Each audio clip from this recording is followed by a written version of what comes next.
Hello and welcome to this episode of the Handshake. My name is Amal Chowdhury and today we will be talking about the Davos diplomacy likely to take place between India and Malaysia.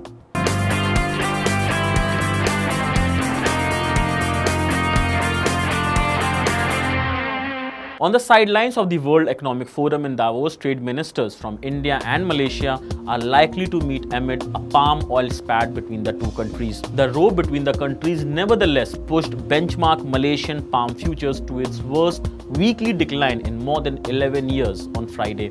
India is the world's largest importer of palm oil, buying more than 9 million tons annually. India has repeatedly objected Malaysian Prime Minister Mahathir Mohamad speaking out against its recent policies, which critics say discriminates against Muslims. Malaysia, being a Muslim-majority nation, is the second biggest producer and exporter of palm oil. Last week, India imposed restrictions on the refined variety of the commodity, which saw retaliation for Mahathir's criticism of New Delhi's actions. India's Trade Minister Piyush Goyal denied on Thursday that the government was trying to hit out at Malaysia in particular. As per international media, no agenda for the meeting has been set. However, it was reported that the request for a meeting had come from India. Furthermore, it was reported that Malaysia did not want to aggravate the palm spat with India by talking of any retaliation for now, after Mahathir's media advisor called for tighter regulation on Indian expatriates and products. Malaysia instead wants to rely on diplomacy.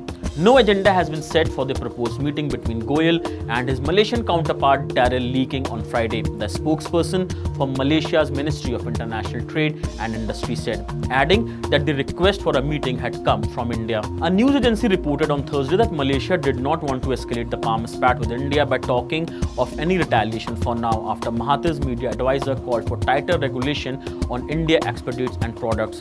Malaysia instead wants to rely on diplomacy. A separate Indian government source said it was important for New Delhi also to talk things out with Malaysia. The reason it is important for India to talk things out with Malaysia is we have a lot to lose in Malaysia. There are about 2 million Indian origin people there. There were a total of 1,17,733 Indian nationals registered as foreign labour in Malaysia as of June 2019, accounting for nearly 6% of the total foreign workforce in the country. Ethnic Malaysian Indians are the third largest community in the Southeast Asian country. Another reason for frosty ties between the countries is the continued presence of controversial Indian Islamic preacher Zakir Naik in Malaysia. Naik, who faces charges of money laundering and hate speeches in India, has lived in Malaysia for more than 3 years and has permanent residency in the country. However, he denies the Indian accusations. Donald Trump, who is already under immense political scrutiny, is likely to be one of the most influential and controversial world leaders to attend the annual event. Other leaders who are expected to attend the event include Finnish Prime Minister Sanna Marin, German Chancellor Angela Merkel, Democratic mega donor George Soros, Ukrainian President Volodymyr Zelensky, and teenage climate activist Greta Thunberg. According to reports, approximately 3,000 leaders from 118 countries are expected at the gathering, which is set to take place in Davos from January 21 to January 24. So this is it from this episode of The Handshake. For more such videos, keep watching MyNation.